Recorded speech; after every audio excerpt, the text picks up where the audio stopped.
Hola, hola.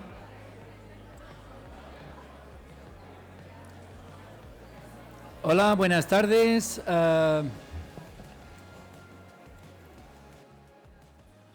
Buenas tardes. Seguimos ya después de la inauguración del Congreso.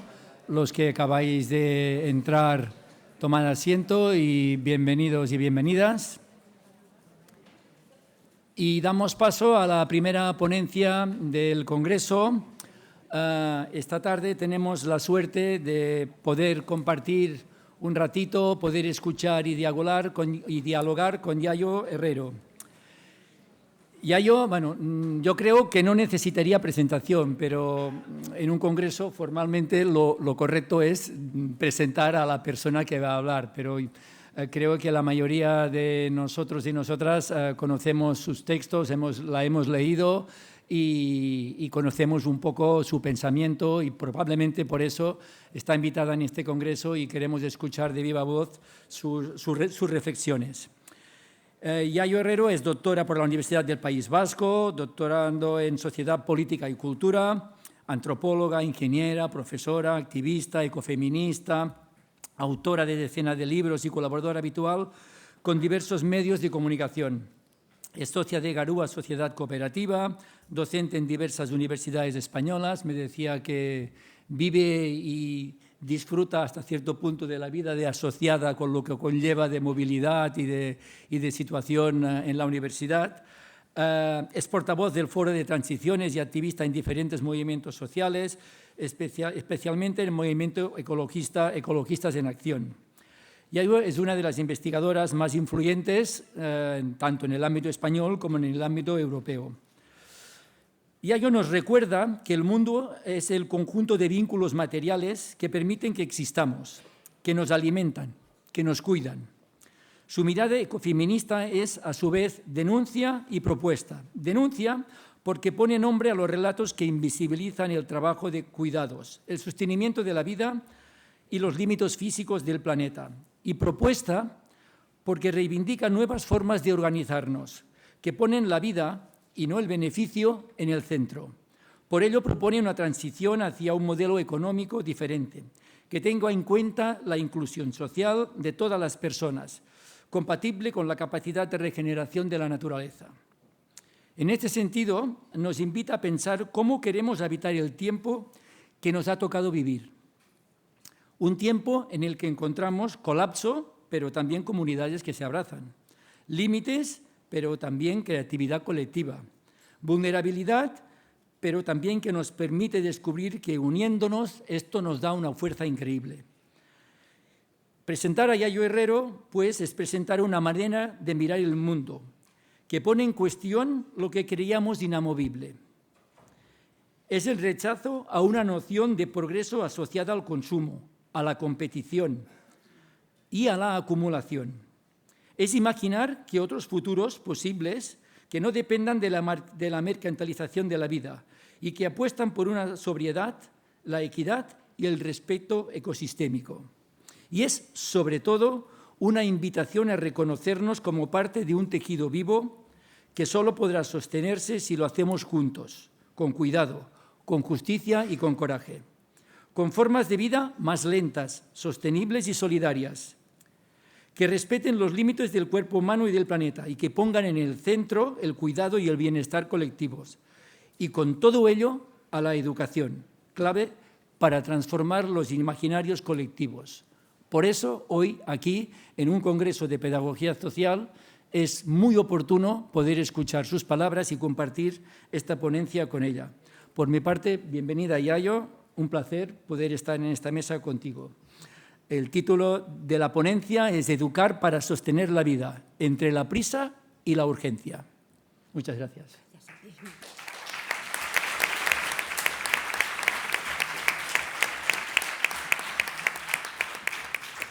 Bueno, muy buenas tardes a todos y a todas. Muchísimas gracias por la invitación, de verdad. Muchas gracias, Pera, por esta presentación que ya, hace una introducción maravillosa a muchas de las cosas que yo quería comentar, ¿no? Quiero empezar diciendo una única cosa que no dijo Pera y que para mí es muy importante, y es que yo soy educadora social. es decir, estudié educación social. Y si tuviera que definirme de alguna manera o decir a qué me dedico, diría que me dedico sobre todo desde los otros ámbitos de formación a la educación social. Por tanto, estar aquí entre compañeros y compañeras es todavía, digamos, mucho más placentero que cuando vas a otro lugar, ¿no?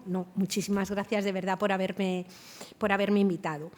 Quiero decir también desde dónde voy a hablar. Me parece que es obligado hacerlo porque sabemos bien, quienes nos dedicamos a la educación, que nos constituimos como personas también en los contextos en los que habitamos. Es decir, que el conocimiento, lo que compartimos, las prácticas, son siempre prácticas situadas. En ese sentido, quiero decir bueno, pues que yo soy una mujer heterosexual, que he vivido la mayor parte de mi vida en la ciudad de Madrid. Desde hace 7 años vivo en un pueblo muy pequeño que se dedica a la ganadería extensiva. Soy una persona blanca, criada y educada en un país del sur de Europa. Soy una mujer activista desde que era muy, muy jovencita. Siempre digo que todo lo que he aprendido en la academia se ha hecho cuerpo y ha tomado carne, digamos, en los movimientos sociales. Y desde ahí es desde donde hablo y desde ahí es de donde soy consciente de que hay también un montón de sesgos, cosas que echaréis de menos, cosas que plantearíais de otra manera y que no me importa que me las... Al contrario, agradezco que me las señaléis porque creo que ese diálogo de saberes, desde lo que somos, diferentes, diversas, las personas, es como podemos de alguna manera avanzar y avanzar en un contexto y en un momento tan complejo como el que nos está tocando vivir y desde el que yo también quiero hablar, ¿no? Cuando pusimos el título Educar para sostener la vida, yo era consciente de que lo primero que querría compartir con vosotras y vosotros para hablar de esto es qué entendemos por vida, de qué hablamos cuando hablamos de la vida, de qué hablamos cuando hablamos de sostener la vida, y desde ahí luego entraremos a la cuestión un poco de la prisa y de la urgencia, que son como dos cosas que nos atan o que nos tensionan en este momento que estamos viviendo, ¿no? Yo lo que voy a hacer, por tanto, es hablar un poco sobre este concepto de la sostenibilidad de la vida. Voy a defender que estamos en un momento de guerra contra la vida y voy a tratar de explicar cuáles son algunos de esos síntomas de guerra contra la vida. Después voy a intentar muy rápidamente de responder o tratar de responder con algunas hipótesis a la pregunta ¿cómo es posible que una sociedad que se denomina a sí misma sociedad del conocimiento, donde sabemos tantas cosas, haya podido crear una forma de vivir en común que nos pone en riesgo? Es decir, ¿dónde están digamos, los excesos, dónde están los extravíos? Voy a hablar de cultura extraviada, que hace que en este momento pues la economía, la política o la cultura, lejos de sostener y de proteger el conjunto de las vidas, pongan muchas de ellas en riesgo, ¿no? Y por último, voy a tratar de compartir con vosotras y vosotros algunas cosas que no son en absoluto nada cerrado, que a mí me parece que tienen que ver algunos caminos, algunas pautas que tienen que ver con ese educar para sostener las vidas, en estos contextos de los que habré hablado previamente. Ese va a ser un poco el esquema que traigo, ¿no? Empezamos por la sostenibilidad de la vida, ¿no? ¿Cómo se sostiene la vida humana? El filósofo Bruno Latour dice que las identidades de las personas deberán estar marcadas por aquello que les sostiene, es decir, que somos, en buena medida, aquello de lo que dependemos. La pregunta sería, ¿de qué depende la vida humana? O dicho de otra forma, ¿qué es lo que hace que cualquiera de las personas que estamos aquí ahora mismo en este salón hayamos podido llegar vivas desde el día que nacimos hasta el día de hoy? O dicho de otra manera, ¿qué es lo que no hubiera podido faltar? Y para entender qué es lo que sostiene la vida humana, primero hemos de reconocer lo que somos. Somos un animal especial, a nuestros ojos obviamente, pero un animal que se inserta dentro de una trama de la vida de la que forma parte. Una trama de la vida que está formada por aire, por agua, por plantas, por microorganismos, por rocas, por nubes, ¿no? Y la característica de esa trama de la vida es que es precisamente la interacción entre todos esos elementos que he nombrado la que genera las propias condiciones de existencia. Intento poner algún ejemplo que os va a parecer obvio probablemente, pero yo lo pongo, ¿no? Los seres humanos, decía Gabriel Celaya en un maravilloso poema, respiramos 13 veces por minuto, ¿no? Y ese aire que respiramos 13 veces por minuto no es un aire que viniera de un proceso creativo y se mantiene prácticamente incuestionado para que nosotros y nosotras lo respiremos.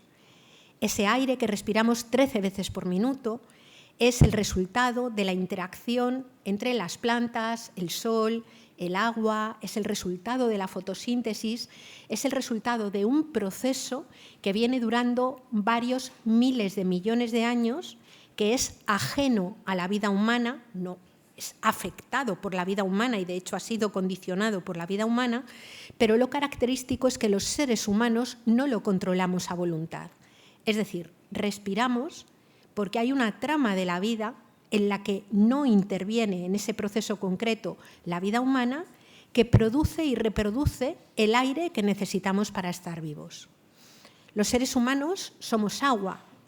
Nuestro cuerpo está constituido por un 65% de agua, es decir, si te escurren no queda prácticamente nada. Y ese agua, que forma parte de nuestro cuerpo, pero que es necesario para producir los alimentos, para fabricar un par de pantalones vaqueros o para que funcione o se pueda, digamos, refrigerar una central nuclear, ese agua de nuevo está formado, se produce y se reproduce en esas interacciones entre los elementos que nombré antes. El ciclo del agua ha sido afectado por la actividad humana, pero esa afección no quiere decir que el ciclo de agua sea controlado a voluntad, ¿no?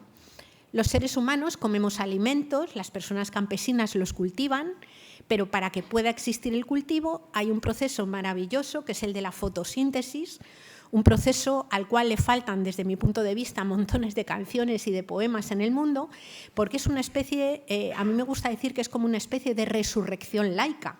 Imaginaos de repente todo lo muerto, descompuesto en suelos, y la interacción entre las raíces de las plantas y los hongos, ayudados por ese proceso que depende de la luz del sol, hace que de repente aquello muerto que está en el suelo vuelva a formar parte de nuevo de las cadenas de la vida y se convierta en un proceso vivo, ¿no?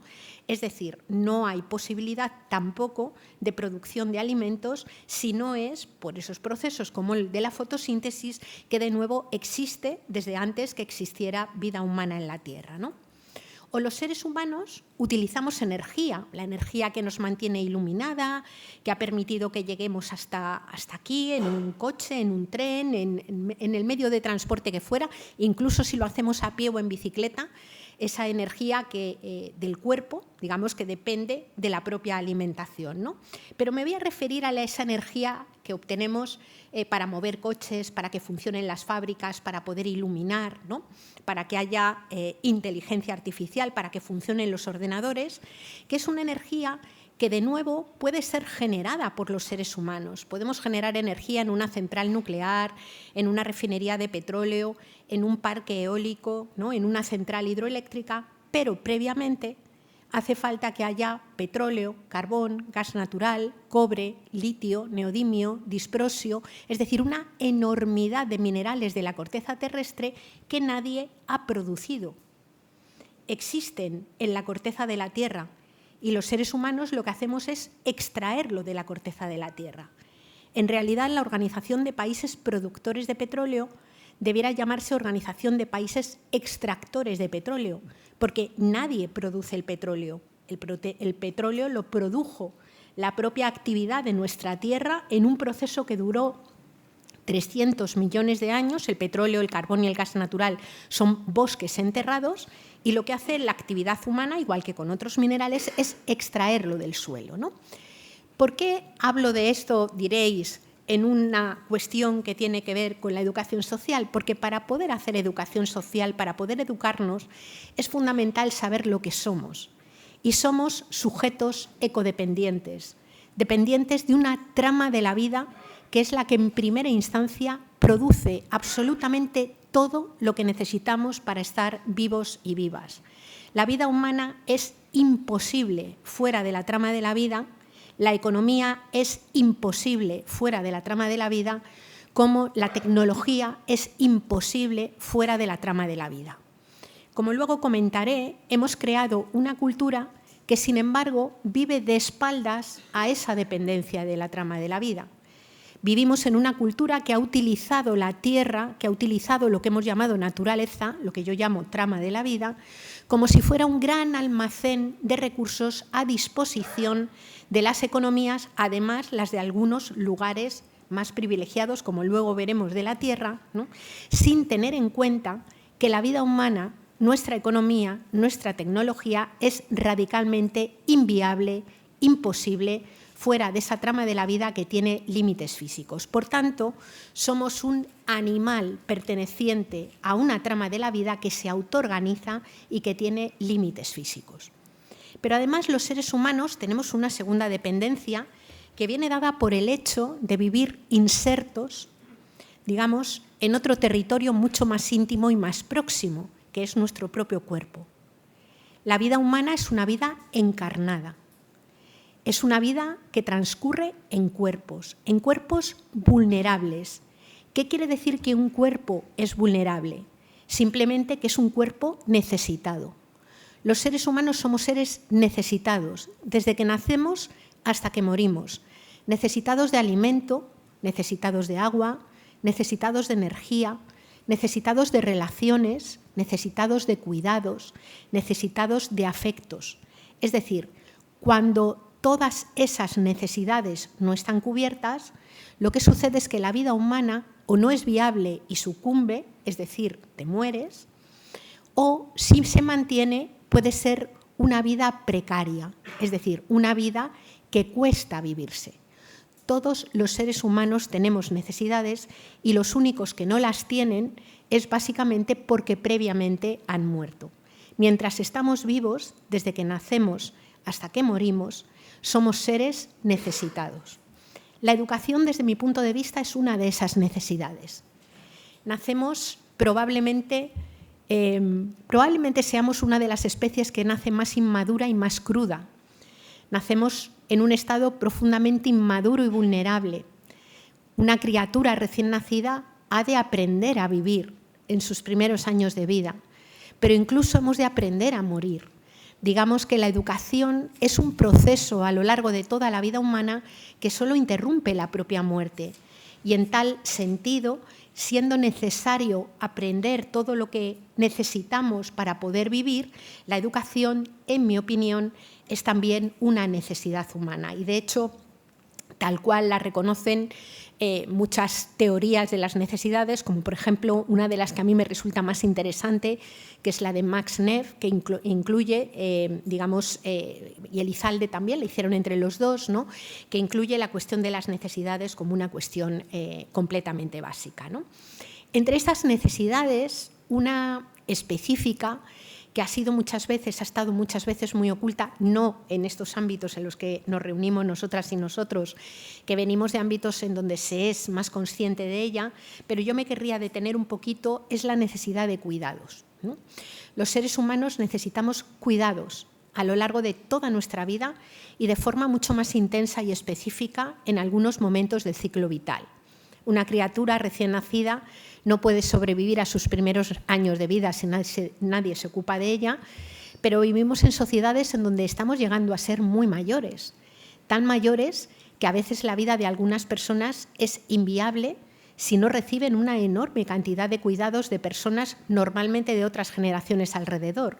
Hay mucha gente mayor que no se puede ni levantar sola, ni acostar sola, ni salir a la calle sola, ni alimentarse, ni hacer nada, digamos, en completa autonomía. En realidad nadie puede, ¿no? Pero pensemos, por ejemplo, también en la diversidad funcional, en los momentos de enfermedad. Lo que quiero decir es que todos los seres humanos, absolutamente todos, somos seres dependientes de otras personas. Sobre todo, insisto, en algunos momentos del ciclo vital. No hay nadie que pueda considerarse a sí mismo plenamente autónomo o independiente. La dependencia, por tanto, no es una anomalía que afecta a algunas personas, sino que es un rasgo inherente de la vida. Todas las personas dependemos unas de otras. A lo largo de la historia y en casi todos los lugares, quienes mayoritariamente se han ocupado del sostenimiento cotidiano y generacional de la vida, de los cuerpos concretos, han sido mujeres.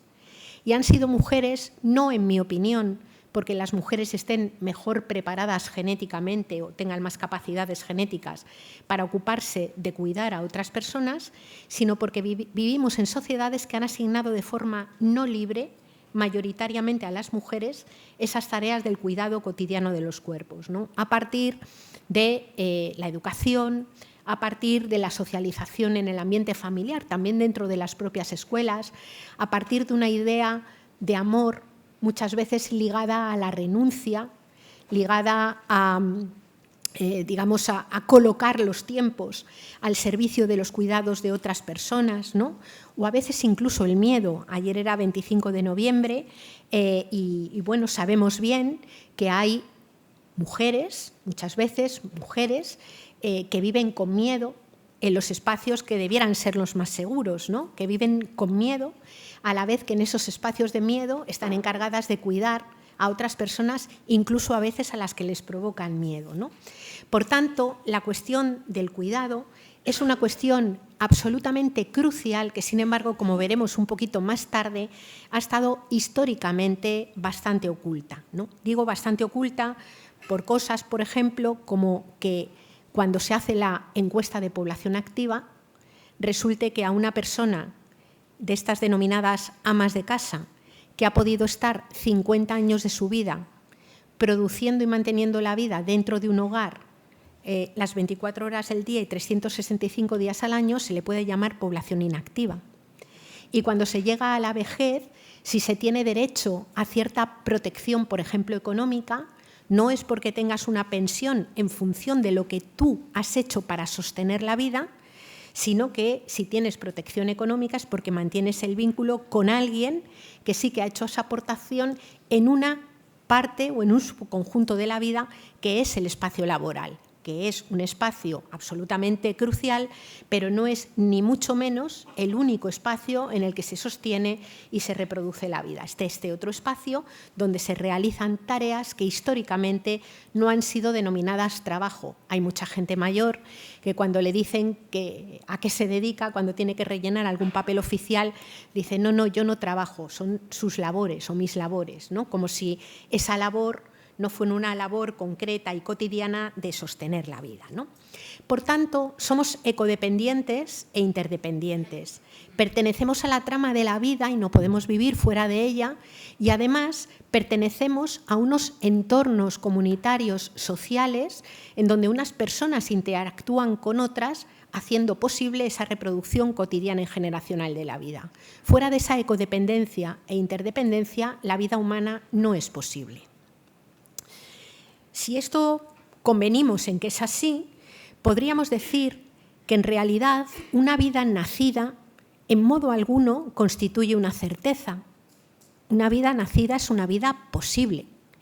Y esa vida posible durará en el tiempo en la medida en que continúe interactuando con la trama de la vida para producir los alimentos, la energía y todo lo que necesitamos para estar vivos, y en la medida en que se desarrolle en un entorno social donde unas personas cooperan con otras, unas personas interactúan con otras, a veces en condiciones francamente hostiles, ¿no?, para mantener la vida en pie. A esta convicción de que la vida humana ha de ser sostenida intencionalmente, al hecho de comprender que no se sostiene sola, es a lo que le llamamos sostenibilidad de la vida. Yo, que vengo del movimiento ecologista, seguramente en el pasado habré dicho alguna vez que había que sostener el planeta o salvar el clima.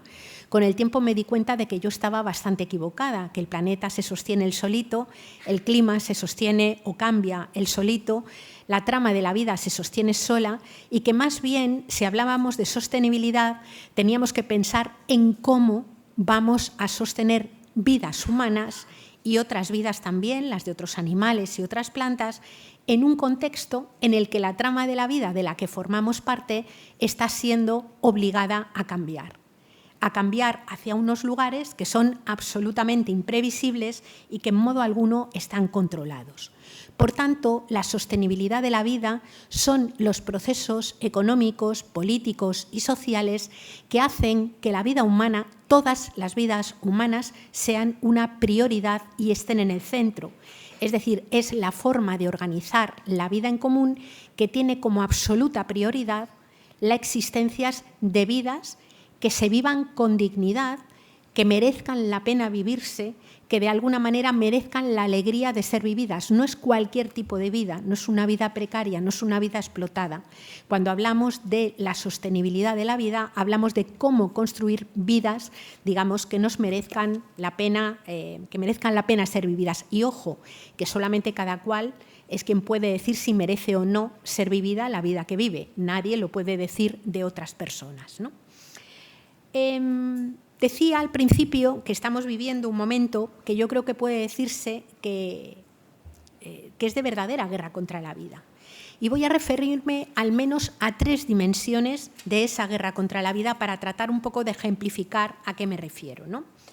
Hablaría de un momento de guerra contra la vida física.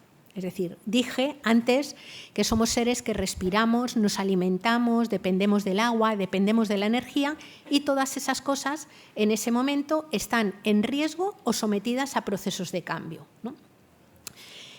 Según la Universidad de Estocolmo, que es la que de alguna manera más ha trabajado sobre los límites físicos del planeta, existen 9 límites físicos que no deben de ser traspasados si queremos que el conjunto de la vida no se vea sometida a importantes riesgos.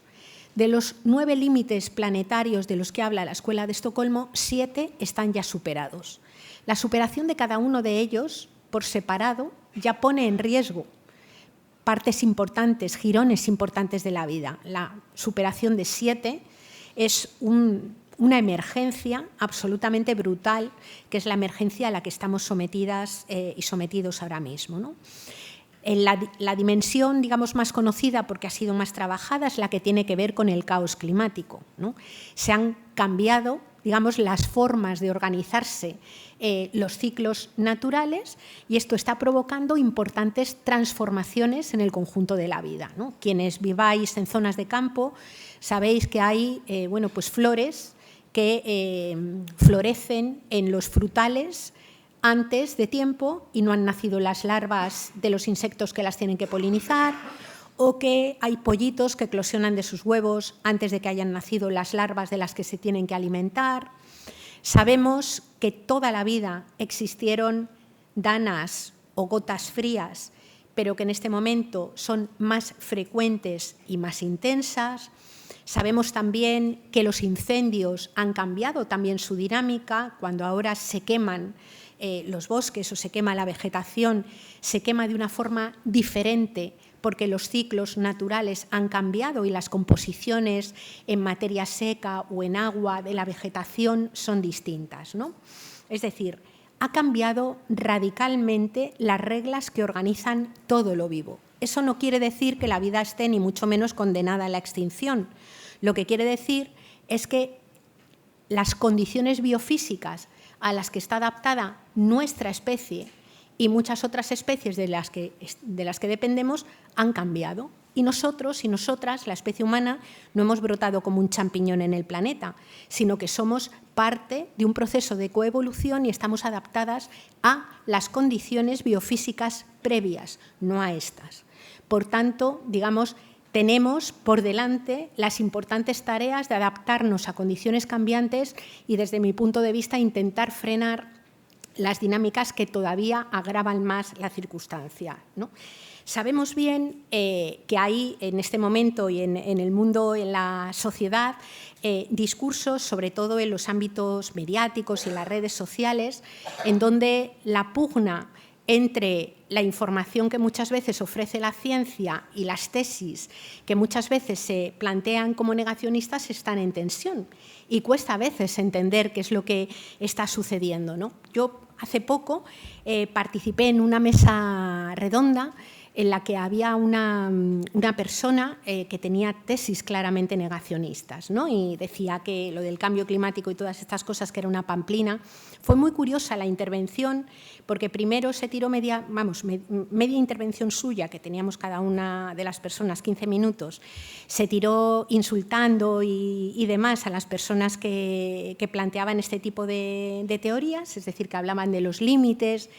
Y la otra media intervención estuvo todo el rato hablando de las dificultades que tienen los agricultores y los ganaderos porque hay menos agua, porque salen menos bolas de heno de los praos que antes, porque hay nuevas plagas, que es cierto que las hay, que afectan a las vacas. Por ejemplo, en Cantabria hay un montón de plagas ahora mismo que están diezmando la población de vacas en extensivo. Hablaba de que cuando se van a quemar los pastos para mantenerlos regenerados, los incendios ya no se comportan como antes, y decía que los precios de los insumos que hacen falta pues, para echarle diésel a la maquinaria, pues que estaban por las nubes y que hacían muy dura la vida de las personas campesinas. Todo eso es cierto.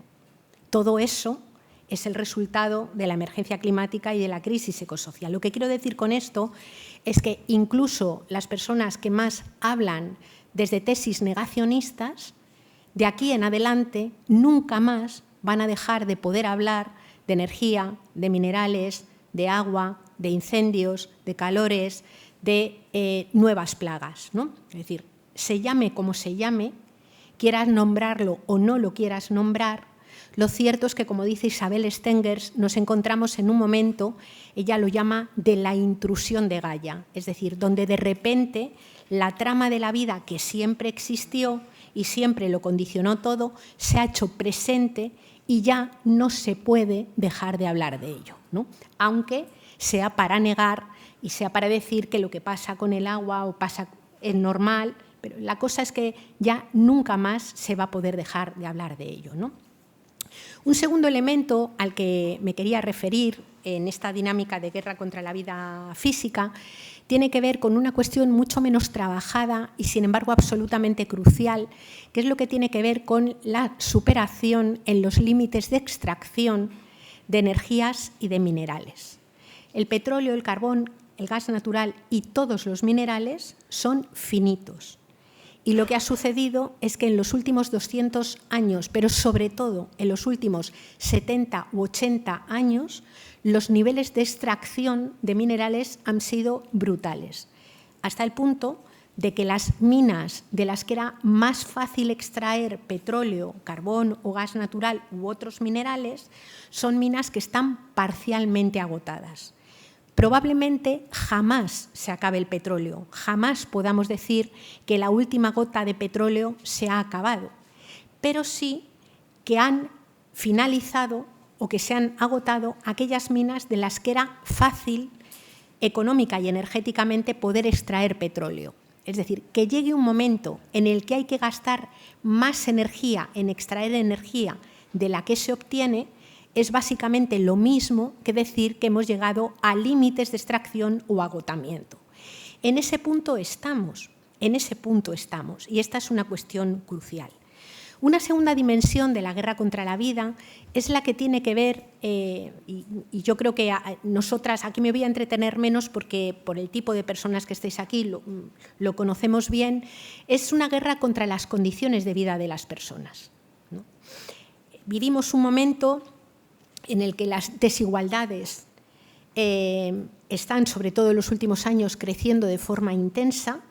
Imagino que conocéis, hace apenas 2 semanas, creo que fueron 2 semanas, salió el último informe de FOESA. Los datos son tremendos en términos de precariedad, en términos de pobreza. Se ve de alguna manera cómo la vivienda ha pasado a ser un problema absolutamente crucial, pero si nos metiéramos a analizar, por ejemplo, la cuestión de la alimentación, es muy fuerte también toda la cuestión de la alimentación, ¿no?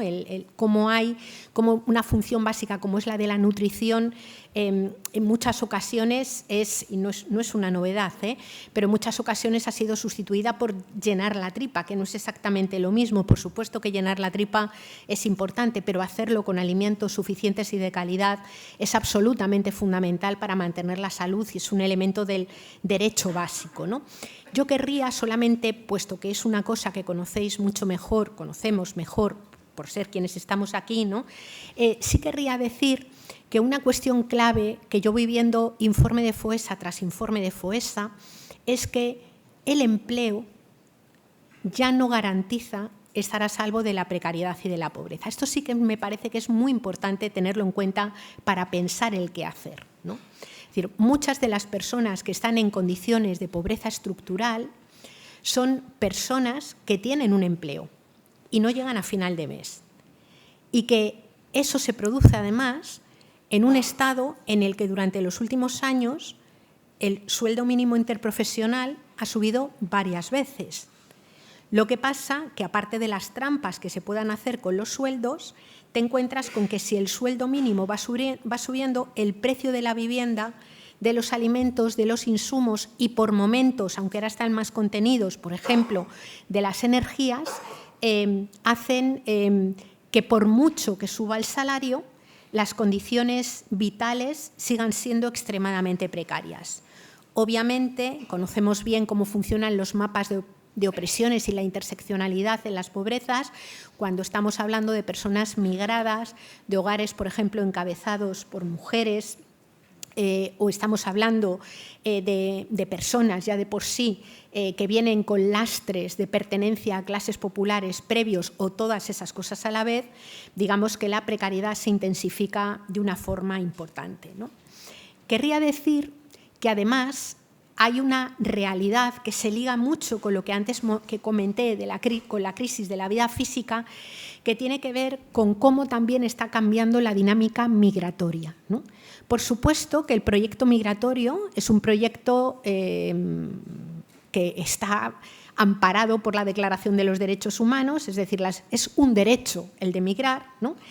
Pero ahora lo que está sucediendo es que una buena parte de las migraciones en realidad son verdaderas expulsiones, ¿no? Hay personas que son expulsadas de los lugares en donde viven.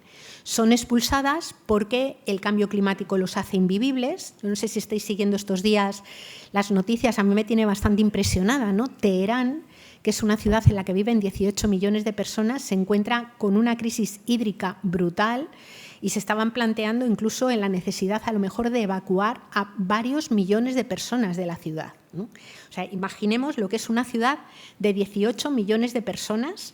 Hace unos años estuvo casi en la misma circunstancia Ciudad del Cabo, estuvo también en las mismas circunstancias México, ¿no?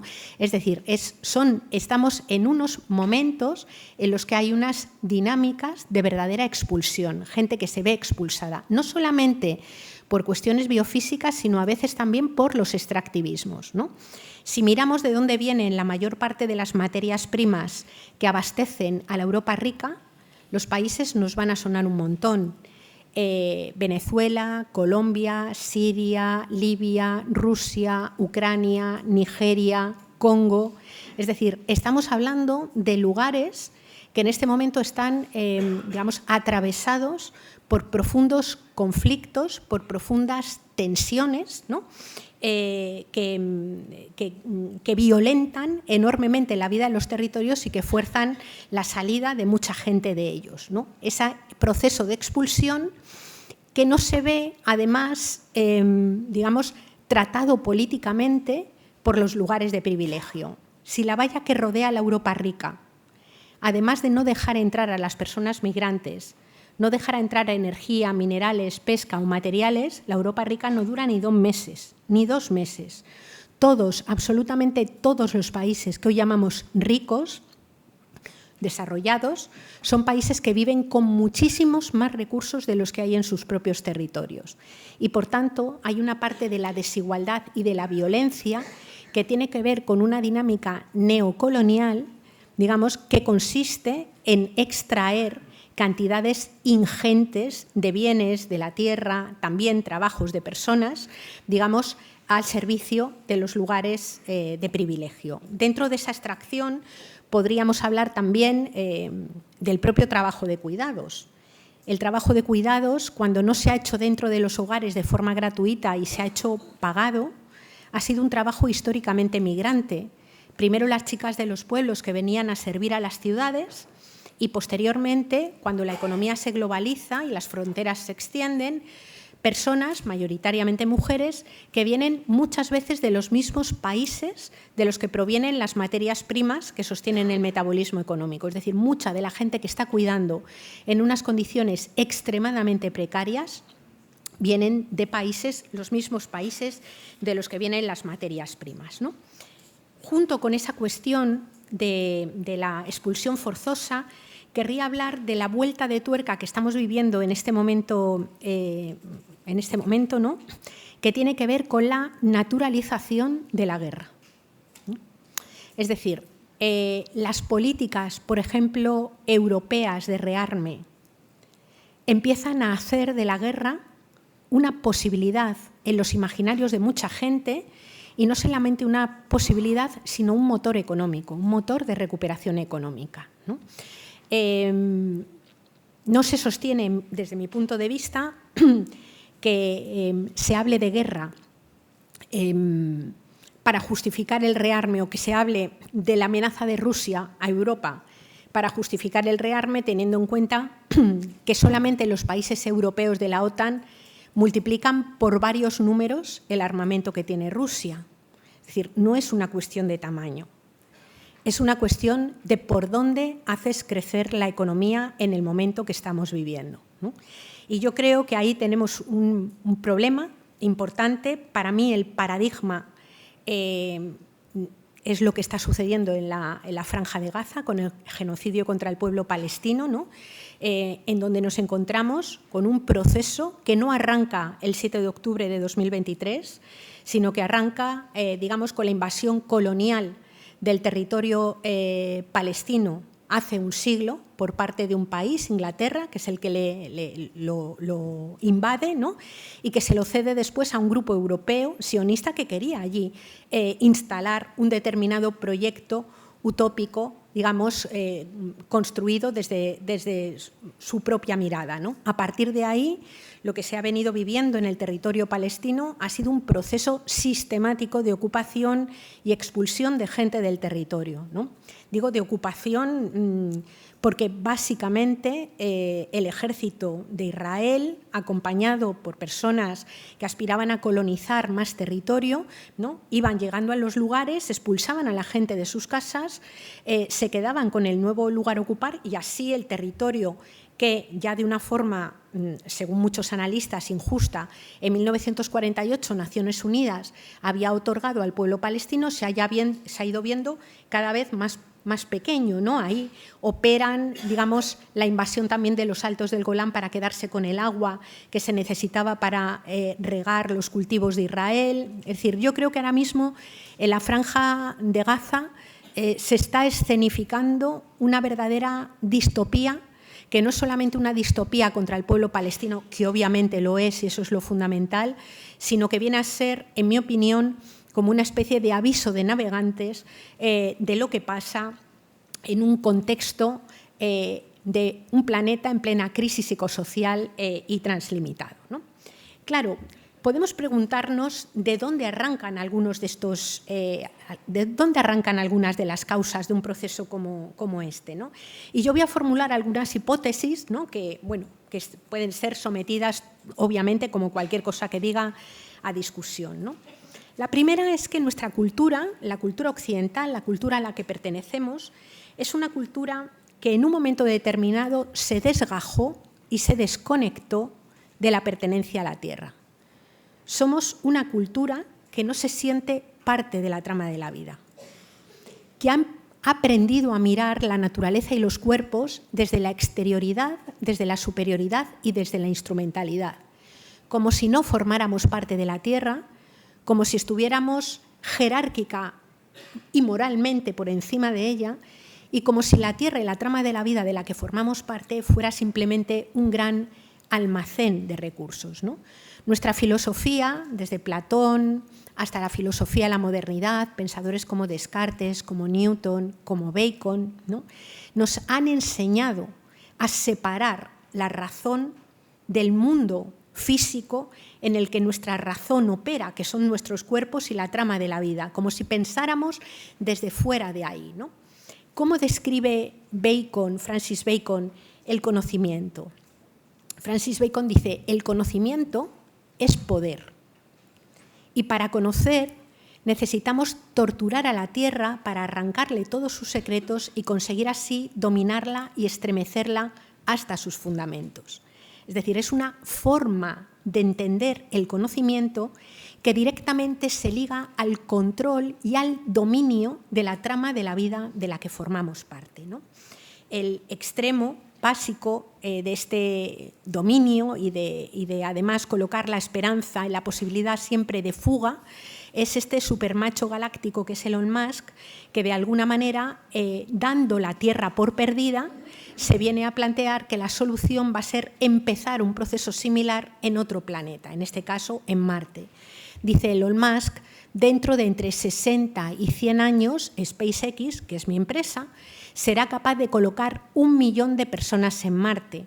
Ese millón de personas colonizarán el planeta y podrán cultivar sus alimentos. Como no hay ciclo del agua, tendrán que generar el propio ciclo del agua, habrá que vivir metidos dentro de cuevas porque no se puede respirar el aire de Marte ni se puede aguantar la radiación, es decir, dentro de entre 60 y 1 millón y 100 años, 1 millón de personas podrán vivir como agricultores orgánicos en Marte, fabricando su propia atmósfera en lugar de hacerlo en la Tierra, en donde lo tenemos todo mucho más a favor. Pareciera que el progreso va a ser el camino que va desde las cuevas de Altamira a las cuevas de Marte, ¿no?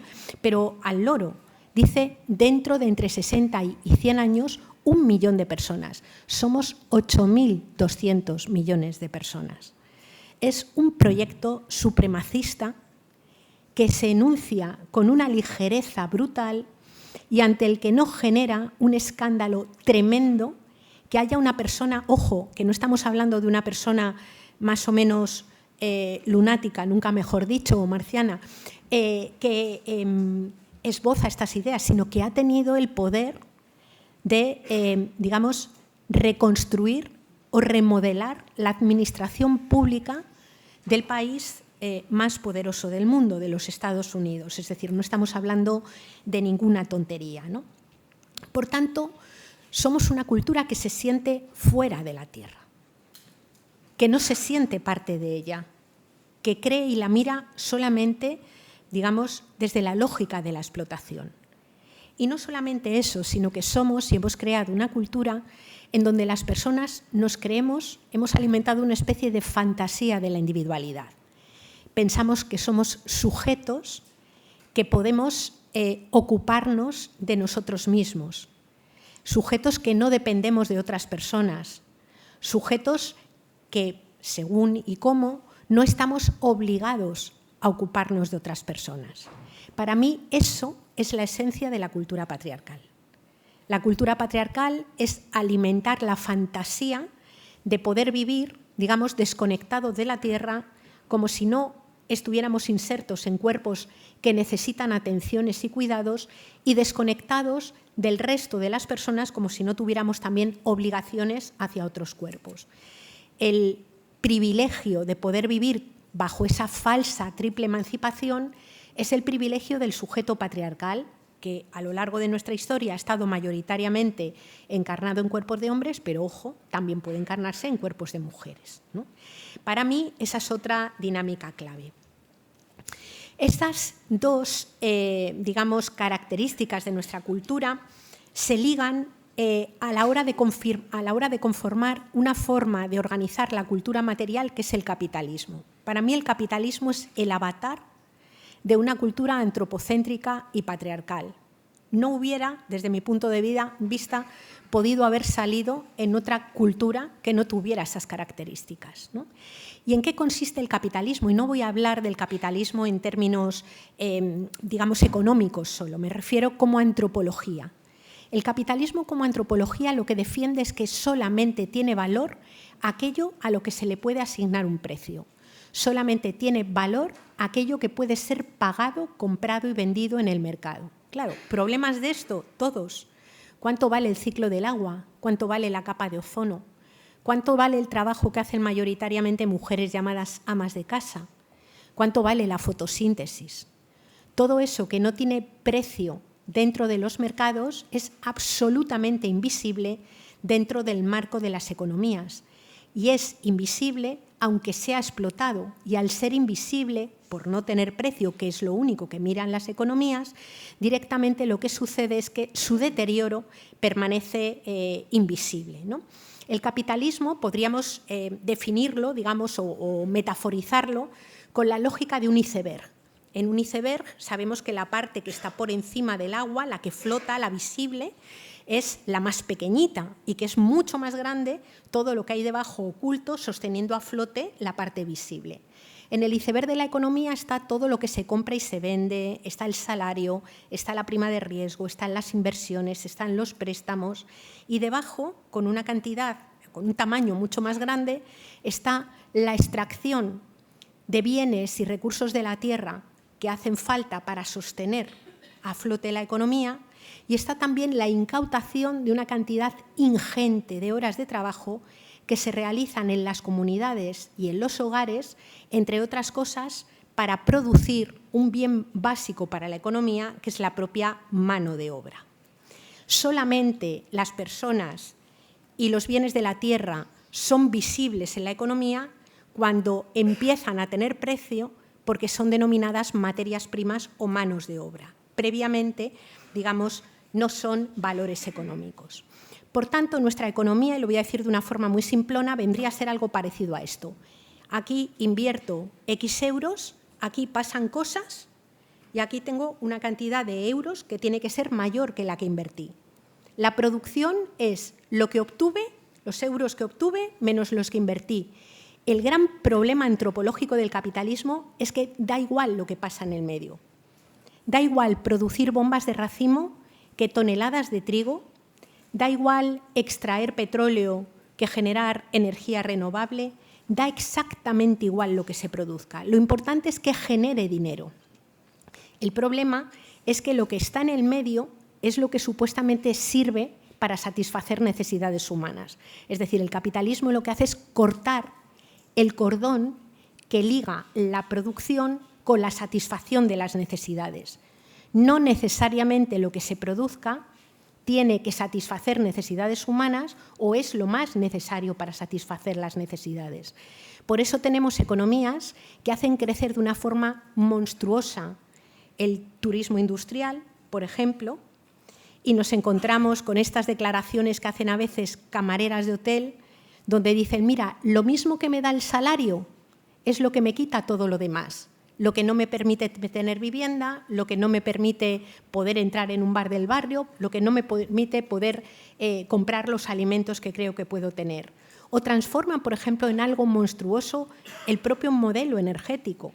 Claro que necesitamos transitar a energías renovables, pero si las energías renovables tienen que dar respuesta a un modelo que siga creciendo y creciendo y creciendo, las energías renovables acabarán con el litio y los minerales que se extraen en países que no se benefician, digamos, de esa transición a las energías renovables.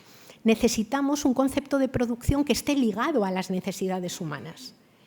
Necesitamos una producción que atienda lo que la gente necesita para sostener la vida, la vivienda, el alimento, la educación, la salud, los cuidados, ¿no? Y la producción, al estar medida solamente en términos monetarios, no nos permite distinguir entre aquellas producciones que nos acarician y aquellas producciones que nos aplastan, ¿no? Por tanto, nos encontramos con que nuestra economía se ha transformado en una especie de religión civil, una especie de fundamentalismo religioso, esto ya lo dijo Karl Polanyi, ¿no? Que básicamente se alimenta de una lógica del sacrificio y una lógica que dice que todo merece ser sacrificado si la contrapartida es que la economía crezca.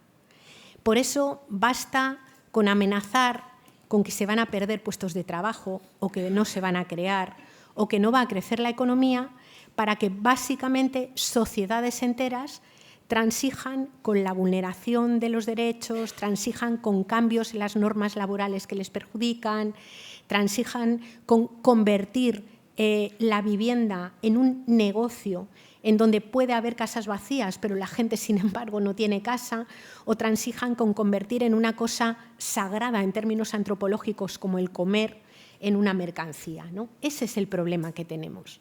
Tenemos ese tipo de cultura Y bajo ese tipo de cultura y bajo esa lógica tenemos cada vez más difícil poder encontrar formas de salida que protejan las vidas de todos y todas, ¿no?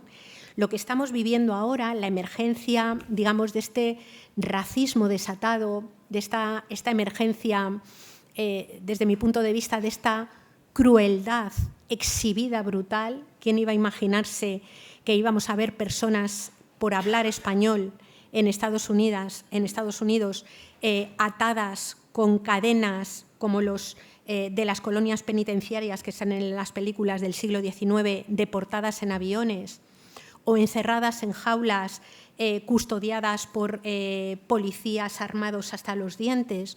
¿O quién iba a imaginar al presidente de un gobierno como Javier Milei sacando una motosierra y exhibiendo públicamente en la televisión que le ha quitado el dinero a los comedores populares porque quien no puede pagar su comida es que directamente no tiene derecho a comer, ¿no? Esas lógicas, Rita Segato lo llama esa pedagogía de la crueldad, es desde mi punto de vista una respuesta distópica a esta crisis ecosocial de la que yo estaba hablando antes. Y esa respuesta distópica es una respuesta que niega los problemas, pero actúa con una lógica terrible, y es la de que no hay ningún problema de modelo, no hace falta dejar de crecer, no hace falta pensar en reparto, la única lógica, y voy a ser muy bruta diciéndolo, lo único que pasa es que sobra gente. Y así se están comportando, ¿no? Las ultraderechas que están llegando en Argentina, en los Estados Unidos, Orbán, algunas de las que tenemos más cerca, se comportan como si sobrara gente. Y para comportarse como si sobrara gente hay que deshumanizar a gente, hay que restarles valor, hay que decirle que no tienen el mismo valor como seres humanos. La islamofobia, el antigitanismo, el rechazo a las personas negras, digamos, los rechazos a las disidencias, este discurso exacerbado contra las miradas feministas, contra las miradas ecologistas, contra todas las disidencias, no es más que una respuesta que básicamente pretende brindar los privilegios de algunos sectores, valga la redundancia, privilegiados, expulsando o dejando en los márgenes de la vida a otros muchos, ¿no? Ahí es donde a mí me parece que hemos de pensar cómo actuar desde todos los ámbitos, pero desde luego desde el ámbito de la educación, que es el que nos compete, ¿no? Digamos que desde los ámbitos políticos y económicos hay respuesta desde hace tiempo. Cuando estamos hablando de las transiciones ecosociales justas, cuando se ha hablado, digamos, de las posibilidades de construir una política alternativa que ponga la vida en el centro, que piense en las políticas de vivienda, que piense en la producción de alimentos, que piense en el urbanismo, que piense en la economía social y solidaria, nos estamos encontrando con líneas de trabajo y de pensamiento que no son nuevas. Muchas de ellas tienen a veces hasta siglos. Por ejemplo, la ley cooperativista del Estado español es una ley que viene de 1931.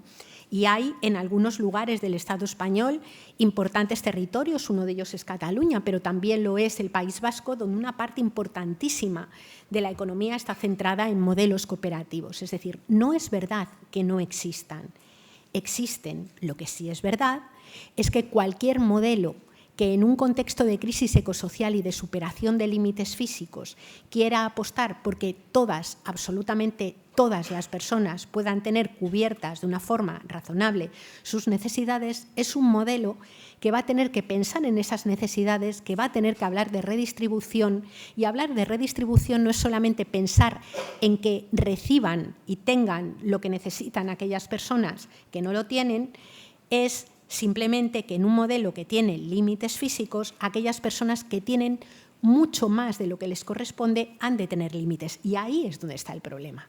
El problema no es un problema económico, no es un problema físico, no es un problema de falta de alternativas. El problema es un problema de poder, de cómo articular un poder que fuerce, digamos, el hecho de que las personas puedan tener aquello que necesitan. La escuela, los espacios educativos, los centros sociales, los centros de mayores, los espacios en donde se produce la educación en todas sus dimensiones, no son desde luego los espacios en donde estructuralmente se van a resolver los problemas que he nombrado.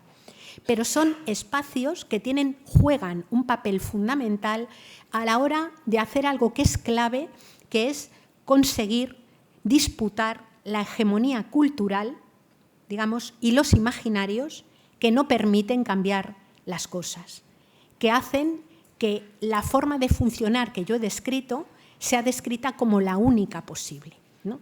Y en estos espacios tenemos muchas posibilidades de hacer cosas. Yo voy a enunciar como 10 elementos que a mí me parece que son claves en el momento actual dentro de la educación, ¿no? El primero de ellos sería educar en la pertenencia a la trama de la vida.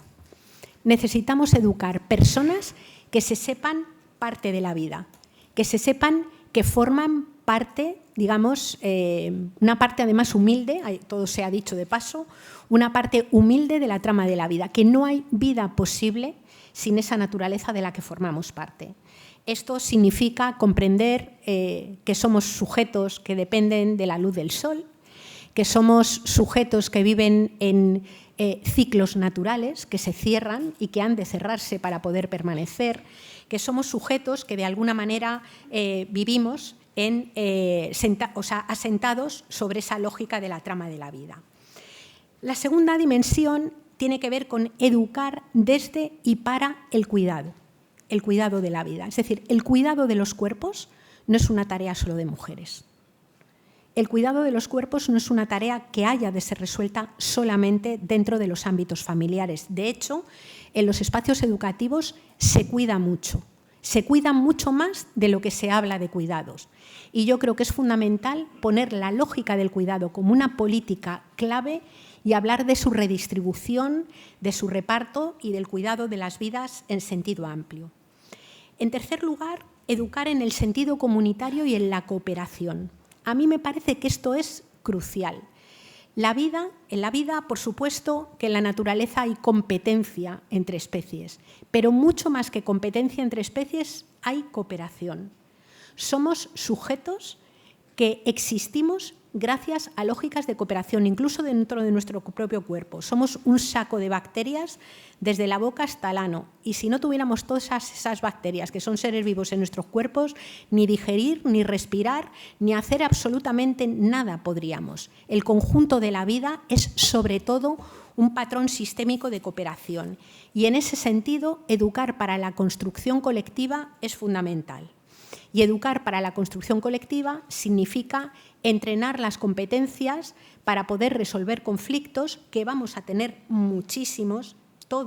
Digamos, de aquí en adelante mucho va a tener que ver con gestionar las escaseces materiales y eso va a generar conflicto y, por tanto, necesitamos una fuerte competencia de educación para el conflicto, ¿no? Y para la cooperación. El cuarto elemento tendría que ver con educar para tejer vínculos con el territorio próximo. Yo creo que lo comunitario, de lo que hablaba antes, exige vínculos con el territorio concreto, el barrio, el pueblo, la ciudad. Desde ahí podemos ver hasta la propia trama de la vida como hogar. Pero en nuestros espacios educativos, y yo creo que la educación social lo ha tenido clarísimo siempre, digamos, los movimientos sociales, el barrio, las tiendas, todo el tejido comunitario que hay alrededor, es agente educativo absolutamente clave, ¿no? Otro elemento tendría que ver con la educación para la paz. Esto se dijo siempre, pero de aquí en adelante va a ser crucial. Crucial porque en este momento los imaginarios colectivos y muchos medios de comunicación están preparando para la guerra. No transigir con que la idea de paz sea una idea de comeflores o de hippies, que sea una especie de cosa trasnochada y de sujetos, digamos, que se sitúan alrededor de un pensamiento mágico, sino el hecho de que la cultura de paz es una cultura política que requiere un esfuerzo brutal, me parece que que en los próximos años va a tener que ser una de las cosas que más nos ocupe. Y no solamente paz en términos de guerras entre países, sino paz ante lo que pasa en nuestros propios vecindarios, en nuestros propios bloques de vecinos, en nuestras propias escuelas. Me parece que es fundamental, ¿no? Educar por y para los derechos humanos. En un momento en el que hay gente que se ríe de los derechos humanos y sabiendo que los derechos humanos son incompletos y que además tienen importantes sesgos también coloniales, ¿no? Sin embargo, reconocer el derecho a la vida, reconocer el derecho a la migración, reconocer el derecho a la diversidad, reconocer el derecho a respirar un aire limpio, reconocer el derecho a vivir el cuerpo como se quiera vivir, a desear a quien se quiera desear, a amar a quien se quiera, es absolutamente clave, ¿no? Y por tanto, anclarse en los derechos humanos, en mi opinión, también. Otro elemento clave sería educar para reconocer el miedo y desde ahí generar valor colectivo, ¿no? Lo quiero mencionar porque estamos encontrándonos en muchos espacios educativos con gente que habla de coansiedad, con gente que tiene miedo al futuro, que tiene futurofobia. Muchas de ellas son personas jóvenes o son personas, a veces somos nosotros y nosotras mismas, ¿no? Y el miedo, lejos de ser una especie de tara que tienen algunas personas, el miedo ha sido algo que permite reaccionar. El miedo es absolutamente clave para poder vivir. Hemos de reconocer el miedo. En los estudios, por ejemplo, sobre ansiedad y futurofobia, vienen a plantear, la gente que los ha realizado viene a plantear que es un poco absurdo darles ansiolíticos a las personas que tienen miedo al futuro y que quizás más bien habría que reconocer que tienen motivos para estar preocupados y construir el marco posible para hacer herramientas y construir comunidad que pueda de alguna manera de hacer frente colectivamente al miedo, ¿no? La penúltima cuestión que querría decir es que hemos de trabajar también, y a mí esto me parece que es muy importante, educar para la responsabilidad, que no es lo mismo que educar con sentido de culpa. La responsabilidad y la culpa son dos cosas bien distintas. La culpa es un sentimiento improductivo, pero la responsabilidad, el sentido de ser responsable, es el sentido de querer voluntariamente hacerte cargo de alguien. Y ese es el punto de partida de poder construirte como sujeto político. Nadie que no quiera hacerse cargo de los que están alrededor y de las situaciones que hay alrededor puede ser sujeto político. Por tanto, educar y educarnos para la responsabilidad compartida, que no es culpa, es clave. Yo puedo no ser culpable de que desahucien a alguien de su casa, pero me puedo hacer responsable de ello. Puedo no ser culpable de que alguien no tenga empleo, pero me puedo hacer responsable de ello. Educar para la responsabilidad es clave. Y termino diciendo que en realidad de lo que estamos hablando es de educar para el amor, ¿no? Suena un poco cursi. No estoy hablando del amor romántico ni del amor moña, estoy hablando del amor social, del amor a la vida, del amor a ser parte de esta trama de la vida, del amor a las comunidades que tenemos alrededor y de las que dependemos, ¿no? Se dice que estamos en un momento en el que la gente ha perdido la confianza o que generamos reacciones tremendamente individualistas. Yo creo que hemos de poner muchísimo esfuerzo en desvelar todo aquello que funciona y que sostiene la vida y que desmiente que las personas seamos individualistas. El primer día que yo dejé a mi hija con 4 meses en una escuela infantil, yo la dejé en brazos de una persona que yo no conocía de nada. Y la dejé en brazos de esa persona y me fui tristona pero tranquila porque estaba convencida de que esa persona la iba a cuidar lo mejor posible. Esos son redes de confianza que se han convertido en institución. No las ha regalado ningún Estado. Las hemos construido entre todas y todos. Que existan los sistemas de pensiones es la respuesta colectiva que las sociedades en su conjunto han dado al hecho de que haya gente que se vaya haciendo mayor y ya no gane su propio sustento. Cuando te montas en un autobús de alsa y vas leyendo tranquila, es porque en el fondo confías que el señor que lo conduce no se va a tirar por un terraplén. Es decir, tenemos montones de confianzas unas veces explícitas y otras veces ocultas, que en este momento hay que sacar a flote, ¿no? Para mí eso es una revolución humilde. Y es una revolución en el sentido etimológico de la palabra revolución, que viene de re, volver, y volutio, girar. De pasar de girar al dinero a empezar a girar alrededor de la vida buena. Esa es una revolución. Y digo que es humilde no porque sea una revolución que se conforma con poquito. La palabra humilde viene del latín humus, y de humus viene tierra, y de humus viene humano. Por tanto, es una revolución que anima a girar alrededor de lo humano inserto de la tierra, dentro de la tierra de la que inevitablemente formamos parte. Pues muchas gracias por haberme escuchado.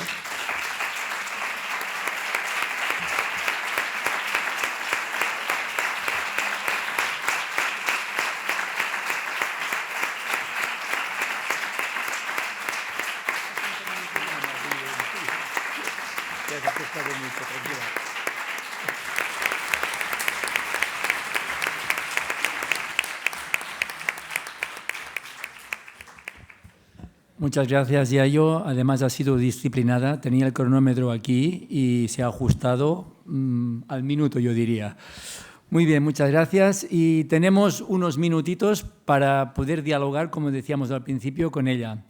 No sé si después del montón de ideas que nos ha dado y que nos ha cuestionado, alguien ha tenido tiempo ya de articular alguna cuestión concreta. Si queréis, ahora habría un turno primero, si levantáis la mano, y en función de las personas que quieran intervenir, pues daríamos un poquito de tiempo. En cualquier caso, si alguien quiere intervenir, lo que sí pediríamos es que fuesen intervenciones breves para poder dar espacio a posibles intervenciones por más de una persona. Habría una aquí, 2, 3...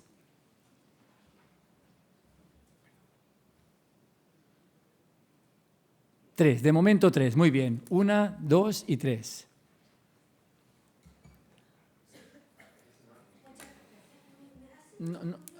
No sé. No.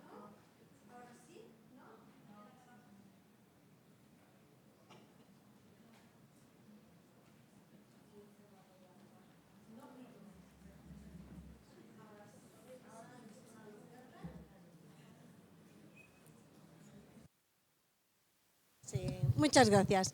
Muchas gracias por tu intervención, me ha gustado muchísimo y me has hecho reflexionar mucho. Se ha dado la casualidad de que ayer estaba en un foro en que había unas investigadoras que explicaban un estudio que habían estado haciendo sobre la población que era reacia a creer que existía un cambio climático y todo esto.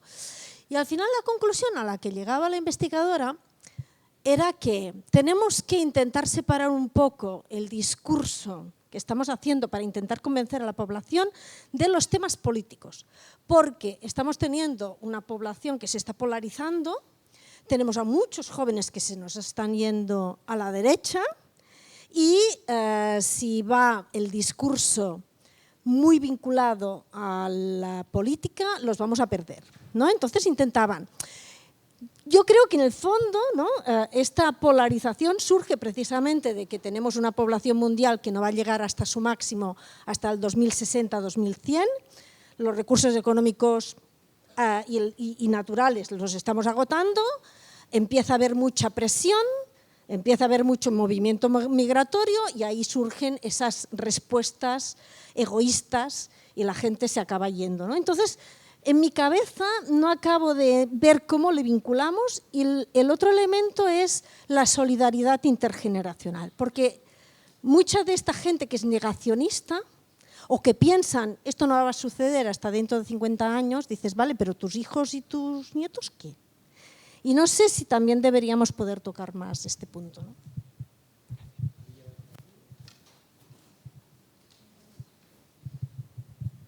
Gracias.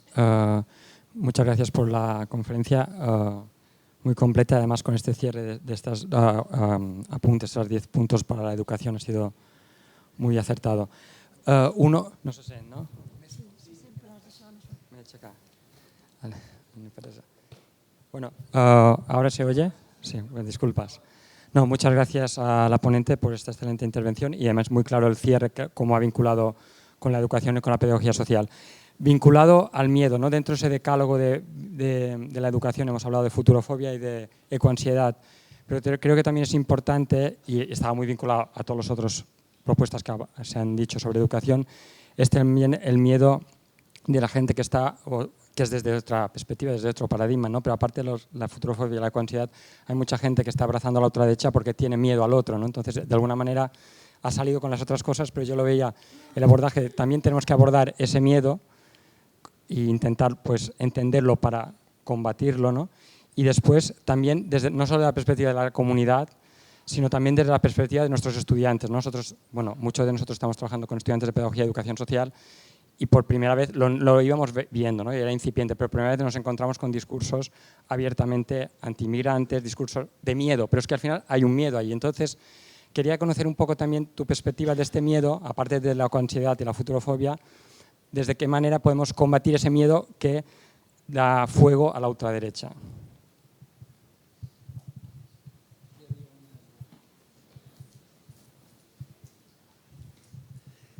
Muchas gracias. Me ha gustado... que me levante, pues me levanto, sin problema. Me ha encantado la ponencia, me ha parecido muy bien planteada, muy bien estructurada y sobre todo, además en un lenguaje clarísimo y facilísimo, lo cual es muy de agradecer. No son propiamente preguntas, o quizás sí vemos, ¿no? La primera, el papel que has asignado a la educación, que me ha gustado mucho. Nosotros tenemos, o yo al menos tengo tendencia a pensar que podemos hacer muy poco, pero ligando con lo que tú comentabas, ciertamente creo que podemos tener un papel muy importante en la creación de esta especie de conciencia universal y de una masa crítica suficiente para poder cambiar las cosas. El problema de esto es que trabajamos muy despacio y claro, los problemas que tenemos son muy urgentes. Entonces eso es algo que me hace pensar, bueno, de qué manera podemos trabajar más rápido o no sé muy bien qué es lo que podemos hacer teniendo claro eso, que trabajamos por esa conciencia global. Y la tercera y última es, a ver, la mayoría de lecturas que yo he hecho últimamente sobre esto, bueno, y hace muchos años, hablan de desantropologizar la vida, de desantropologizar las perspectivas que tenemos del mundo, justamente para salir de ese planteamiento de Bacon, de dominio sobre la Tierra a partir del conocimiento, ¿no? Entonces me ha sorprendido que tú al final has hecho, digamos, una elegía de lo humano. Entonces quizá creo que sería bueno matizar que estamos hablando de un humano muy diferente del humano que hemos conocido, porque el humano que hemos conocido es el de todos esos problemas del capitalismo que tú planteabas. Entonces, estoy por supuesto de acuerdo con todo lo que tú has planteado, con lo de la ética del cuidado, la educación, pero matizando que cuando hablamos de humanismo, no hablamos de humanismo en general, sino de aquel humanismo que realmente cuida a las personas. Muchas gracias. Yo aprovecho que estoy en la mesa, me doy el turno de palabra y así cerramos y ya le damos, ¿no? Es que conecta muy bien con la intervención que ahora se ha hecho. Yo creo que la ponencia ha sido, por supuesto, muy completa y desde una fundamentación teórico hasta una aplicación práctica con las 9 propuestas finales que nos has dado, que podrían ser estrategias o prácticas que quizá mañana alguno de nosotros podría llevar a la práctica, ¿no? El problema está en que nosotros somos un grupo reducido, un grupo cautivo. Estamos aquí, hemos oído el relato, hemos leído libros, somos del ámbito social, estamos, yo diría, relativamente sensibilizados y es fácil que conectemos con este discurso. El problema lo tenemos cuando salimos de aquí y vamos a la calle. y luchamos contra los medios de comunicación. O incluso, esto ya sería una opinión probablemente cuestionable, pero yo la digo porque yo la creo, en las propias facultades de educación, y por poner el ejemplo más paradigmático, en los estudios de maestro, el modelo de estudiantes que nos puede llegar a las aulas es un modelo que no renuncia al bienestar, que quiere llegar a tener el mismo nivel de bienestar que han tenido sus padres, aunque ahora el relato es que es difícil que lo consigan. Pero ellos aspiran a este modelo. Y el discurso que planteamos aquí hoy es poner en cuestión esto, es poner en cuestión que el crecimiento, que el progreso no significa crecimiento de calidad de vida tal como lo hemos entendido hasta hoy, y que quizá tendremos que renunciar a algunos niveles de bienestar individuales para poder llegar a un bienestar colectivo mucho mayor y que dé vida al planeta entero y no únicamente a una parte del planeta extinguiendo las otras, ¿no? ¿Cómo conseguir que esta conciencia minoritaria que ahora hay, y creo yo muy minoritaria, cómo dar el paso a que sea mayoritaria? Porque si no, yo creo que el pronóstico no es muy optimista. Y quisiera saber si tú lo ves muy optimista o no. Muchas gracias. Bueno, a ver, porque son un montón de cosas, ¿no? Totalmente de acuerdo con lo del tema de los discursos en clave política partidaria, además. Es decir, porque político sabemos que es todo, ¿no? Es decir, no todo el trabajo, de hecho, yo creo que la educación social es de los espacios que tiene una tradición como educación política más fuerte, ¿no? En el mejor y más noble sentido, además de la palabra político, ¿no? Yo tuve la suerte y lo voy a utilizar para varias de las preguntas que han salido, tuve la suerte hace unos años de compartir, pude ir, pocas veces tienes las posibilidades de ir a un instituto en el que tú no das clase y tener varios contactos en meses distintos y en el tiempo con el mismo grupo, ¿no? Y había ido a compartir sobre un libro que yo había hecho que se llama Los 5 elementos, con jóvenes de cuarto de la ESO. Yo estuve hablando de muchas cosas como las que hemos hablado aquí y resulta que a los 7 meses ese pueblo quedó arrasado por la Dana de Valencia. Yo llamé a la profe, que era la profe de economía, la que había arreglado todo aquello, y yo me sentía fatal porque me acordaba perfectamente de haber estado hablando con los y las chavalas de cómo era una zona que era extremadamente sensible a la influencia de las danas, que tenían un montón de casas construidas en zonas inundables, que nos estaba... O sea, yo me acordaba y de repente dije, ostras, me hubiera gustado no haber sido la Cassandra que hubiera hablado de todo esto. Y le propuse a la profe volverme a encontrar con aquel grupo, ¿no? Y los chicos y las chicas bueno, fue impresionante. Yo les hice una entrevista. Si queréis echarle un vistazo, está publicada en la revista Contexto. Es casi un ejercicio casi de etnografía, porque yo lo único que hice fue ordenar las respuestas que me dieron. 30 alumnos y alumnas dijeron cosas en la reunión online que tuvimos, pero luego todos quisieron mandarme sus respuestas por escrito y me las mandaron todas. Eran 4 preguntas. ¿Cómo lo habéis vivido? ¿Qué habéis hecho? ¿Qué habéis aprendido? Y bueno, y entre medias les pregunté también que qué opinaban, qué papel había jugado la política pública, ¿no? Cómo lo habían vivido fue impresionante, había de todo tipo de situaciones y todas horrorosas, ¿no? El segundo elemento, tenían una mirada, lo digo porque me parece que tiene también mucho que ver con por qué tantos jóvenes se encuentran en un momento tan perdido. Todos, absolutamente todos, coincidían que la política pública les había dejado tirados.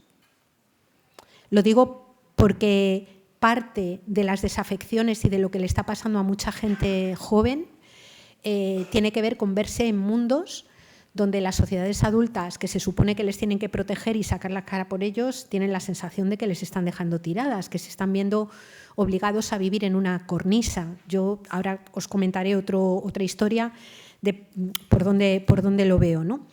La pregunta de qué habían hecho, bueno, yo es que a lo mejor hasta me vuelvo a emocionar ahora, porque fue impresionante. O sea, todos se habían tirado a la calle, se habían organizado, el colegio había sido un foco, el instituto había sido un foco de organización tremendo, otros se habían organizado en sus gimnasios, algunos que eran creyentes en sus parroquias, otros habían ido a ayudar a sus padres y madres, ¿no? Había un chaval, que era un chaval que yo le conocía de la vez anterior, era de los más críticos la vez anterior, por ejemplo, con los temas feministas, que me dijo, dice, mira, Yayo, dice, nunca en mi vida me he sentido mejor que cuando entre mi padre y yo llevábamos a caballito a un señor mayor que se lo llevaba a la corriente y la gente me aplaudía desde los balcones.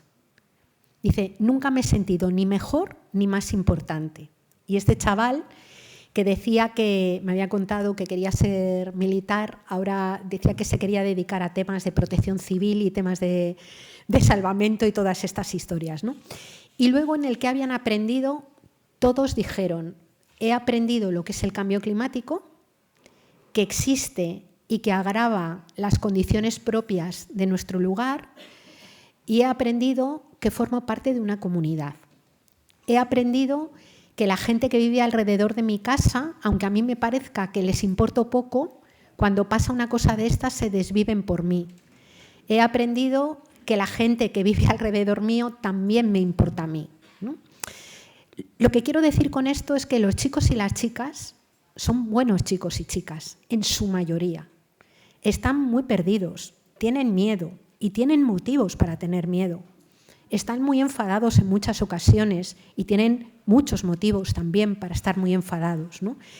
Y yo creo que nos toca hacer, en la educación social, lo que aprendemos son precisamente herramientas para ver cómo explorar y cómo hacer esto. Es decir, si el mundo nos angustia a nosotros y a nosotras que somos adultas, ¿cómo no les va a angustiar a personas jóvenes que no saben el empleo que van a tener, que no saben si van a tener o no casa, que ven a sus hermanos mayores que se han titulado, han hecho un máster y hablan inglés y viven en un piso compartido porque no hay forma de poder pagar una vivienda aunque tengan trabajo?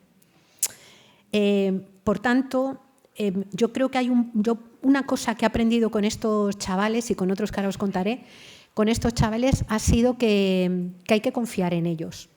O sea, no tenemos ningún motivo ni ningún derecho a pensar que las personas jóvenes no van a ser capaces de organizarse y poner sus vidas, las nuestras y las de otros, también en el centro. Lo que hemos de hacer es intentar trabajar para ponérselo lo más fácil posible, ¿no? Y esto lo pongo también en relación, que había salido con el tema de cómo trabajarlo y la cuestión del miedo y demás, ¿no? Yo el año pasado me saqué una plaza de profe asociada en la Universidad de Cantabria, en la Facultad de Pedagogía, ¿no? Y tengo una asignatura que es obligatoria para primero. Tuve el año pasado 2 grupos, 110 alumnos y alumnas, y es una asignatura obligatoria que se llama Valores Transversales para la Educación y, oh horror, a alguien se le ocurrió añadirle al título de la... Se llama Valores Transversales para la Educación y Agenda 2030, que yo dije, ¿a quién se le ha ocurrido semejante idea, ¿no? Pero bueno, yo intenté quitármelo de la Agenda 2030 según empecé, para que no me marcara un poco el tema de la asignatura, ¿no? Y empezamos a trabajar. Y yo vi también esto que estáis diciendo, algunos discursos antirracistas y demás, y yo un poco la idea que me hice es, a ver, en este clima de polarización brutal que hay en la sociedad, no hay prácticamente ningún espacio en donde se pueda hablar con cierta tranquilidad y con red, es decir, sin que te vayan a acabar pegando, ¿no? Entonces, yo pensé, el aula debe servir también para eso, ¿no? Y bueno, yo el primer día cuando entré en clase y vi los adornos que llevaban los alumnos puestos, dije, ay madre, Yayo, qué mal lo vas a pasar. Majísimos, o sea, ha sido fenomenal el curso, yo acabé encantada con ellos, ¿no?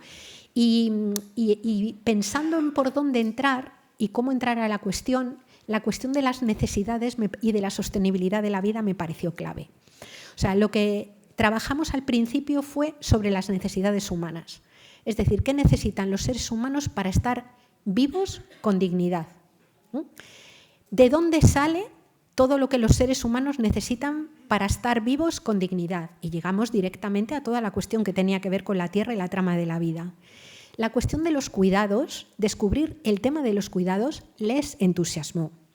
Cuando empezamos a trabajar con el tema del patriarcado, yo no entré con las desigualdades al principio ni las violencias machistas, sino que entré por la guerra, ¿no? Y entonces empezamos a mirar qué había pasado en la Primera y en la Segunda Guerra Mundial. Empezamos a hablar primero de cómo trataba el patriarcado a los hombres que no consideraba valiosos. Y después de hablar eso y quitarles la angustia, entramos a qué hace el patriarcado con las mujeres, qué hace el patriarcado con la misma masculinidad, cómo la construye, ¿no? Entramos bien y entraron fenomenal los chicos y las chicas, ¿no?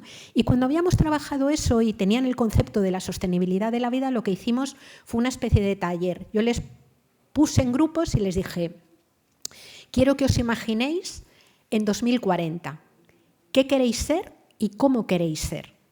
¿Y qué obstáculos encontráis para serlo, ¿no?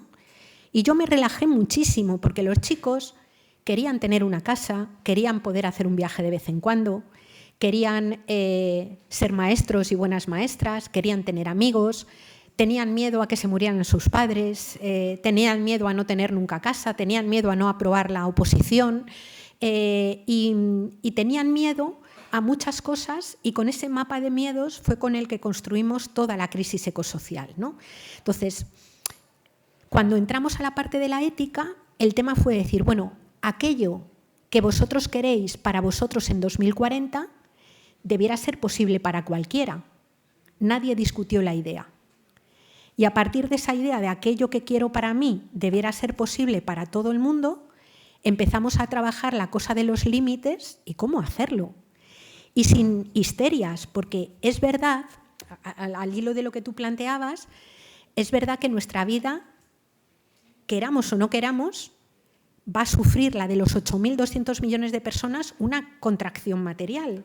Los 8.200 millones de personas tendremos que vivir, queramos o no, con menos agua, menos energía o menos minerales. Pero eso no quiere decir que nuestras vidas vayan a ser vidas vulnerables. Que haya límites no tiene que ser confundido con la escasez material extrema. La escasez es una escasez inducida, algo es escaso dependiendo de cómo se use. Y el problema es que ahora mismo una buena parte de las cosas que sean limitadas se usan de una forma absolutamente irracional, pero usándolas mejor no tenemos por qué pensar en vidas miserables, ¿no? En ese sentido, y por eso hablaba de la precariedad cuando hemos hablado del informe de FOESA, porque muchas veces pensamos que un modo de vida sostenible en el que quepan todas las personas va a ser un modo de vida pobre, triste o miserable. Y resulta que es que a lo mejor un modo de vida sostenible, una transición ecosocial justa, es la única forma de que la gente que hoy tiene un modo de vida triste, escaso y miserable pueda tener lo que necesita para estar vivo y viva. Hay bienes y recursos suficientes para que la vida sea posible.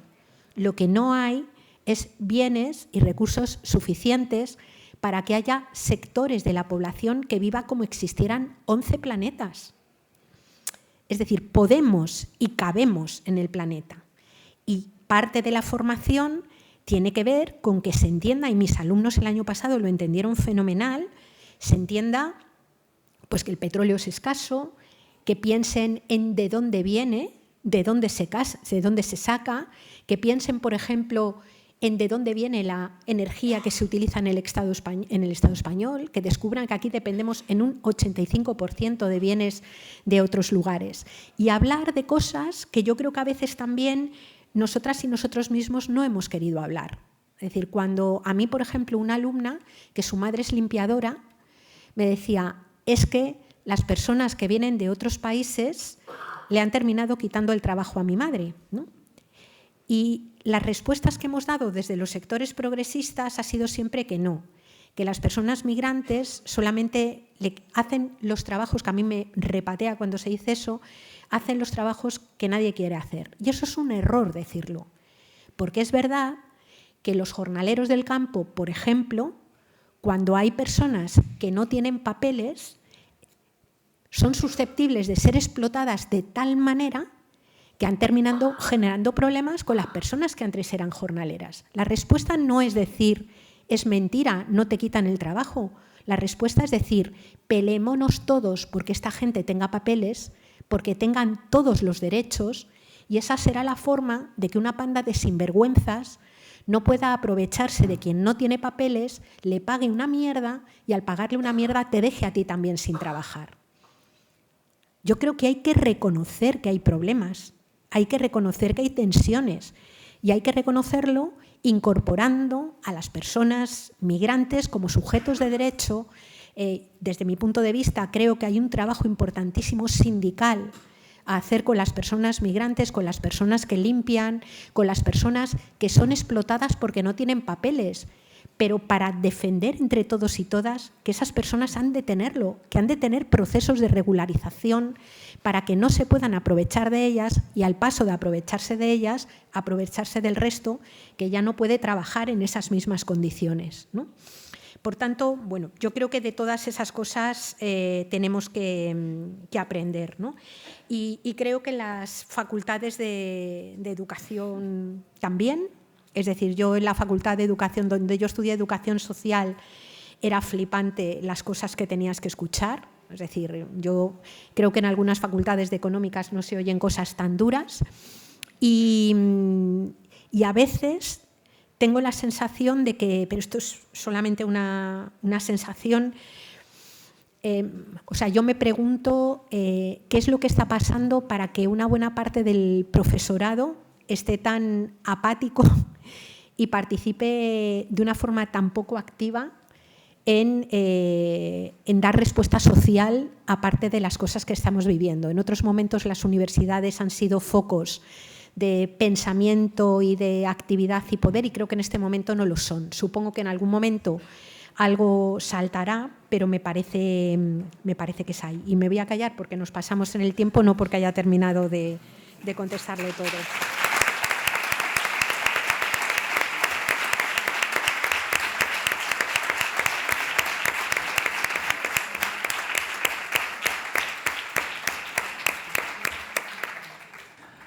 Es una pena porque probablemente tenía muchas más cosas para compartir, pero el programa, a mí me están diciendo que ya estamos fuera de tiempo, hemos de cumplir porque hay los grupos de trabajo que ahora van a explicar y se va a terminar la jornada de hoy. Por suerte, el trabajo que ahora nos van a presentar en los grupos de trabajo, habrá espacio para continuar con las preguntas que a partir de esta ponencia se han generado y que van a dar la oportunidad de seguir reflexionando. Y siempre tendremos la posibilidad también, si queremos, de ponernos en contacto con Yayo y que ella nos pueda dar algunas pistas más. Muchísimas gracias por toda tu intervención, las ideas y las propuestas que nos has ofrecido. Muchas gracias. Gracias a ti.